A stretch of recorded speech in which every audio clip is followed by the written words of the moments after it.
সালামু আলাইকুম গাইস, দেশ আর দেশের বিদেশে যেখান থেকে দেখছেন আমার এই ভিডিওটা।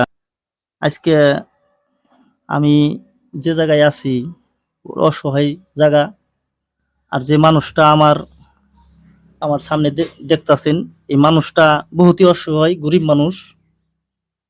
যাই হোক, আপনারা দেশ বিদেশ যেখান থেকে দেখছেন এই ভিডিওটা, যত পারেন শেয়ার করবেন, কমেন্ট করবেন, লাইক করবেন।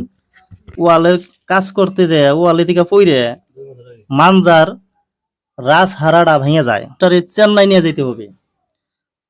আপনারা চেন্নাই যে এই মানুষটা যাইবো, মানুষটা বহুত গরিব মানুষ। আপনারাও দেশ বিদেশে যেখান থেকে দেখছেন এই গরিব মানুষের পাশে থাকেন। এই মানুষটার 2-3 জন সন্তান আছে। একটু একটা সন্তান মায়ের কাছে বসে আছে, মায়ের দুঃখ বেদনা সব সন্তানে জানছে। আরো দেশবাসী সব আছে। এই মানুষ